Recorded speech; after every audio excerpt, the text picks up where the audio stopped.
लालची मिठाई वाला। दीनापुर गांव में सोहन नाम का हलवाई रहता था। वह खूब बढ़िया और स्वादिष्ट मिठाइयाँ बनाने के लिए जाना जाता था। इसी वजह से उसकी दुकान पूरे गांव में मशहूर थी। पूरा गांव उसी की दुकान से मिठाइयाँ खरीदता था। वह और उसकी पत्नी मिलकर शुद्ध देसी घी में मिठाई बनाते थे। इससे मिठाइयाँ काफ़ी अच्छी और स्वादिष्ट बनती थी।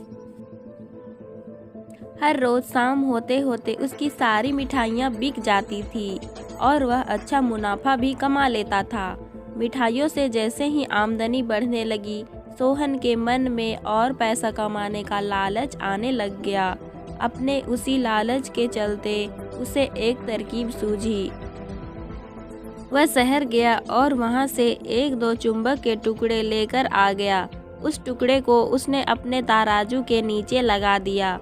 इसके बाद एक नया ग्राहक आया जिसने सोहन के पास से 1 किलो जलेबी खरीदी।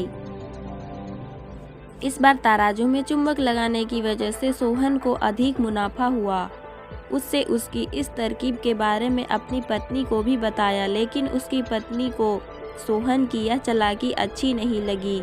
उसने सोहन को समझाया कि उसे अपने ग्राहकों के साथ इस तरह की धोखेबाजी नहीं करनी चाहिए, लेकिन सोहन ने अपनी पत्नी की बात बिल्कुल भी नहीं सुनी।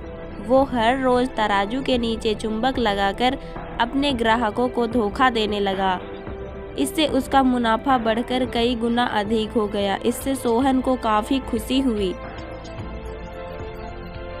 एक दिन सोहन की दुकान पर रवि नाम का एक नया लड़का आया। उसने सोहन से 2 किलो जलेबी खरीदी। सोहन ने इसे भी चुंबक लगे तराजू से तोलकर जलेबी दे दी। रवि ने जैसे ही जलेबी उठाई, उसे लगा कि जलेबी का वजन 2 किलो से कम है। उसने अपना शक दूर करने के लिए सोहन से दोबारा से जलेबी को तोलने के लिए कहा। सोहन मिठाई वाले की बात सुनने के बाद रवि जलेबी लेकर वहां से चला गया। वह एक दूसरी दुकान पर गया और वहां बैठे मिठाई वाले से अपनी जलेबी तोलने के लिए कहा। जब दूसरे दुकानदार ने जलेबी तौली तो जलेबी सिर्फ 1.5 किलो ही निकली। अब उसका शक यकीन में बदल गया था। उसे पता चल गया कि सोहन मिठाई वाले के तराजू में कुछ गड़बड़ है।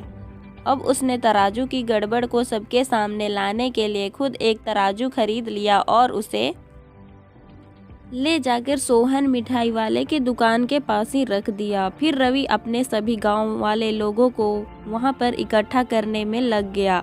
जैसे ही लोगों की थोड़ी भीड़ बढ़ने लगी तो उसने गांव वालों के लोगों को कहा कि आज मैं आप सभी लोगों को एक जादू दिखाऊंगा। यह जादू देखने के लिए आप बस लोगों को सोहन मिठाई वाले से खरीदा गया सामान एक बार इस तराजू में तौलना होगा। तब आप लोग देखेंगे कि कैसे सोहन मिठाई वाले के तराजू में तौली गई मिठाइयाँ इस दूसरे तराजू में अपने आप ही कम हो जाती है। कुछ देर बाद एक दो लोग मिठाई लेकर रवि के पास पहुँचे तो उसने ऐसा करके भी दिखाया। इसके बाद सोहन के दुकान से जितनी भी मिठाई खरीदी थी, सभी ने रवि के तराजू में तौलकर देखा तो सबकी मिठाइयाँ 250 ग्राम से लेकर आधा किलो तक कम निकली। यह सब देखकर लोगों को काफ़ी हैरानी हुई।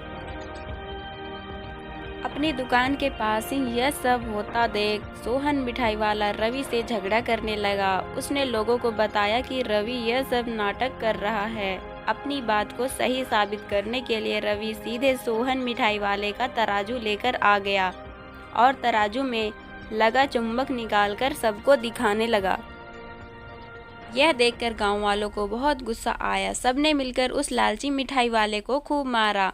अब उस लालची मिठाई वाले को अपने लालच और उसके कारण की गई गलत हरकतों पर पछतावा हो रहा था। उसने अपने गांव के सभी लोगों से माफ़ी मांगी और वादा भी किया कि भविष्य में वो ऐसी कोई भी जालसाजी नहीं करेगा। सोहन की इस धोखाधड़ी से पूरा गांव नाराज था, इसलिए लोगों ने उसकी दुकान में जाना काफ़ी कम कर दिया। इधर सोहन के पास पछताने के अलावा कुछ और नहीं बचा, क्योंकि वो पूरे गांव वालों का भरोसा खो चुका था। इस कहानी से हमें ये सीख मिलती है कि कभी भी लालच नहीं करना चाहिए। हमेशा ईमानदारी के साथ अपना काम करने से ही इंसान का नाम होता है। लालच के चलते भले ही कुछ समय के लिए अच्छा फायदा हो, लेकिन इससे इज्जत और आत्मसम्मान दोनों कम हो जाते हैं। कहानी अच्छी लगे तो मेरे चैनल को लाइक, कमेंट, शेयर और सब्सक्राइब ज़रूर करें।